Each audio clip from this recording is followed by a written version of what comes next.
वंदे मातरम के प्रति मुस्लिम लीग की विरोध की राजनीति तेज होती जा रही थी। जिन्ना की भावना से नेहरू जी अपनी सहमति जताते हुए वंदे मातरम की आनंद मठ वाली पृष्ठभूमि मुसलमानों को इरिटेट कर सकती है। नेहरू जी कहते हैं, मैंने वंदे मातरम गीत का बैकग्राउंड पढ़ा है। नेहरू जी फिर लिखते हैं, मुझे लगता है कि ये जो बैकग्राउंड है इससे मुस्लिम भड़केंगे। पार्लियामेंट में वंदे मातरम पर एक खास चर्चे के दौरान मोदी जी ने कांग्रेस और पूर्व प्रधानमंत्री जवाहरलाल नेहरू पर राष्ट्रीय गीत के टुकड़े टुकड़े करने के आरोप लगाए। उन्होंने ये भी कहा कि वंदे मातरम को पहले बांटा गया, फिर देश टुकड़ों में बट गया। आखिर नेहरू जी क्यों नहीं चाहते थे कि वंदे मातरम भारत का नेशनल एंथम बने? आइए समझते हैं हिस्ट्री को खंगाल के। वंदे मातरम को बंकिम चंद्र चटर्जी ने साल 1875 में कंपोज किया। इसी गाने की एक्सपैंडेड वर्जन को उन्हीं की नॉवल 1881 की आनंद मठ में इंक्लूड किया गया था। वंदे मातरम टोटल 6 स्टैंजास यानी 6 छंद में डिवाइडेड था। भारत की आजादी के बाद जब 1950 में उसे नेशनल सॉन्ग ऑफ इंडिया माना गया, तब उसका शॉर्टर वर्जन यानी सिर्फ 2 स्टैंजास अडॉप्ट किए गए, जिसे आज हम गाते हैं और सुनते भी हैं। जिन 4 छंद को काटा गया था वो फकीर सन्यासी रिवोल्ट पर आधारित थे। बंगाल का ऐसा रिवोल्ट जिसमें हिंदू साधु और फकीरों ने मिलकर ब्रिटिश हुकूमत और मुस्लिम रूलर्स पर हमला बोला था, वो भी ऐसे समय जब भारत में भुखमरी और कृषि संकट मंडरा रहे थे। पॉलिटिकल थिंकर औरोबिंदो घोष के वंदे मातरम की ट्रांसलेशन के अनुसार गीत की शुरुआत माँ मैं तुम्हें प्रणाम करता हूँ इन शब्दों से होता है और आखिर में उन्हें लक्ष्मी और दुर्गा माँ का दर्जा दिया जाता है। भारत के पहले प्रधानमंत्री नेहरू जी वंदे मातरम को देश के नेशनल एंथम अडॉप्ट करने के पक्ष में नहीं थे।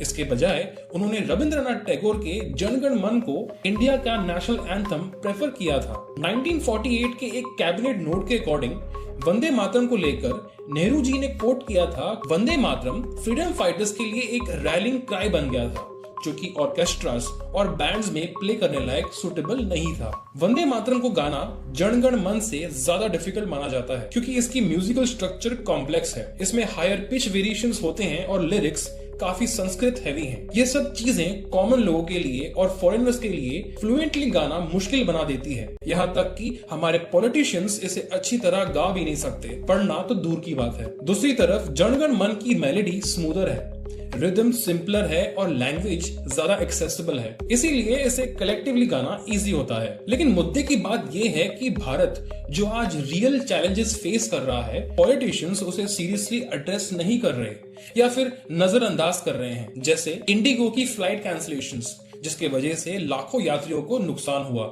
लैक ऑफ प्रॉपर जॉब और अपॉर्चुनिटीज के कारण अनएम्प्लॉयमेंट अब 6% तक पहुंच गई है। इंडियन रुपी अब डॉलर के मुकाबले दिन पर दिन कमजोर होते जा रहा है। घटिया सड़कें और खड्डों के कारण मेट्रो सिटीज में रोज लोगों की जाने जा रही हैं। 400 पार एयर क्वालिटी इंडेक्स और पुअर हेल्थ फैसिलिटीज अब एक फांसी का फंदा बन चुका है। ग्लोबल हंगर इंडेक्स में इंडिया की रैंक 102 बताई गई है, जो serious level of hunger show करता है। बढ़ता हुआ क्राइम और निराशाजनक जुडिशरी भारत की असली तस्वीर दर्शाता है, जिसे गवर्नमेंट और अपोजिशन पार्टीज को फोकस करने की सख्त जरूरत है। पार्लियामेंट में हुई 10 घंटे की इस बेफसूल डिबेट से लगभग 25 करोड़ का खर्चा हुआ है, जो हम जैसे टैक्स पेयर्स के अकाउंट से ही वसूला जाएगा। और हम इंडियंस ये डिजर्व भी करते हैं, बिकॉज हम जैसे बेवकूफ लैंग्वेज, रिलीजन और कास्ट के आधार पर पॉलिटिशियंस चुनते हैं। अगर यही चलता रहा तो भारत की डेमोक्रेसी संकट में आ जाएगी और इंडिया यूएसए और चाइना की तरह कभी भी डेवलप नहीं हो पाएगा। दोस्तों, यही वक्त है चेंज लाने का और अंधभक्ति से दूर हो जाने का।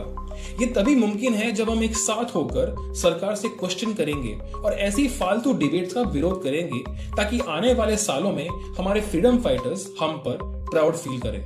जय हिंद, जय भारत।